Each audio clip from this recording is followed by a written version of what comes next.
नमस्कार। आज हम बात करने वाले हैं कृत्रिम गर्भाधान के ऊपर।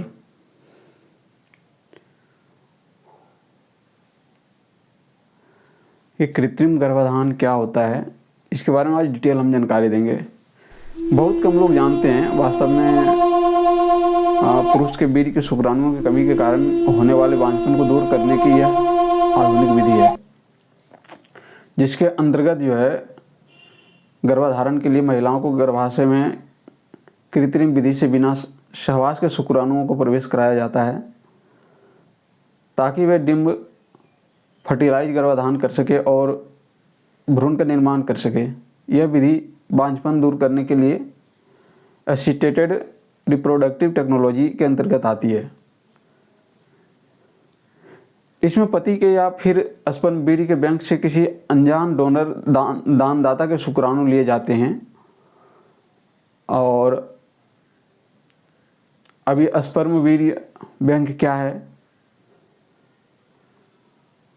स्पर्म वीर्य बैंक उस बैंक को कहते हैं जहां वीर्य स्टोर किया जाता है। आमतौर पर यह दूसरे बैंकों जैसे ब्लड बैंक होता है, वहाँ पे रक्त जमा किया जाता है। जहाँ पे आई बैंक होता है वहाँ आँख का बैंक बोला जाता है।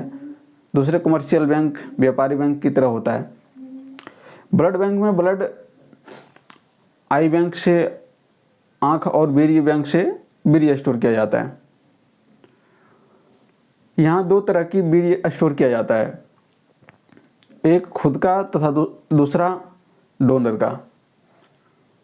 खुद का वीर्य जमा करने के पीछे उद्देश्य होता है कि भविष्य में कभी संतान की चाह होने की स्थिति में उसका उपयोग कर संतान सुख प्राप्त कर सके। डोनर वीर्य प्रदाता का चुनाव। किसी भी दंपति के लिए स्पर्म बैंक वीर्य बैंक से डोनर स्पर्म प्रदाता के वीर्य का चुनाव करना काफ़ी चुनौती से भरा होता है। पति के रहते किसी दूसरे पुरुष के स्पर्म से गर्भधारण करना भी पति पत्नी दोनों के लिए काफ़ी कठिन, चुनौती भरा और दुखदायी होता है। इसके लिए दोनों की मानसिक और मनोवैज्ञानिक रूप से तैयार होना पड़ता है। कई दंपति यह सोचते हैं कि हम कम से कम 50% तो 50% तो हम लोगों का अंश रहेगा। पिता सोचता है कि चलो हम उसका पिता नहीं होंगे लेकिन माँ तो उसकी होगी। यही सोचकर कई कि दंपति इस कृत्रिम विधि का सहारा लेते हैं। यदि आप भी कृत्रिम गर्भाधान की बात सोच रहे हैं और स्पर्म बैंक की वीर्य खरीदना चाहते हैं, तो आपको सबसे पहले यह निर्णय लेना होगा कि आपकी किस तरह की लोगों का स्पर्म चाहिए। इसके लिए आपको अपनी पत्नी के साथ बैठकर यह निश्चय करना होगा कि पुरुष का रंग, बाल, काले बाल, आँखें कैसी होनी चाहिए। आपको डोनर का नाम, पता छोड़कर सारी जानकारी मिल जाएगी। आप बैंक से डोनर का बायोडाटा लेकर अच्छी तरह अध्ययन कर लें और पूरी तसल्ली होने के बाद ही आप स्पर्म खरीदें, वीर्य खरीदें।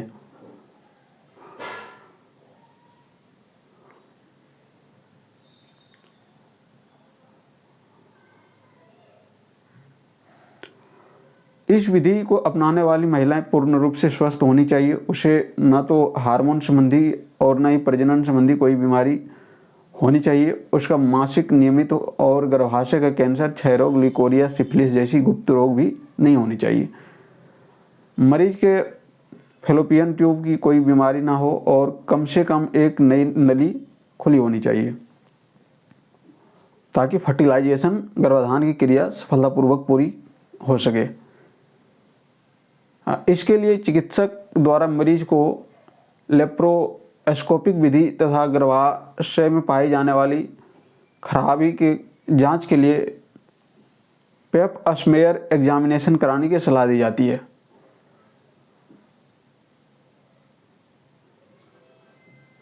कृत्रिम गर्भाधान के अलग अलग तरीके।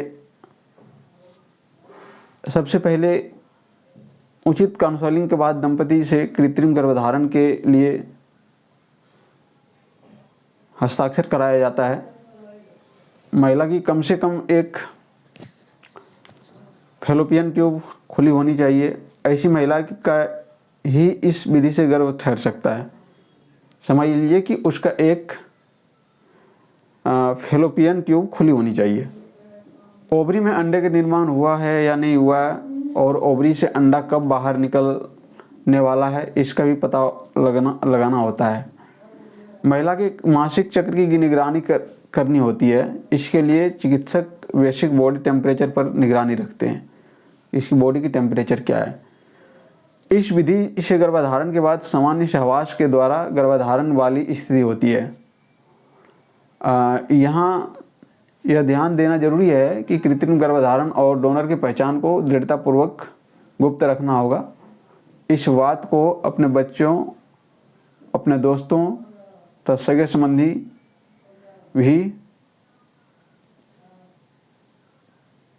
संबंधी को भी नहीं बताना चाहिए। धन्यवाद। इस वीडियो को आप लोग अधिक से अधिक शेयर और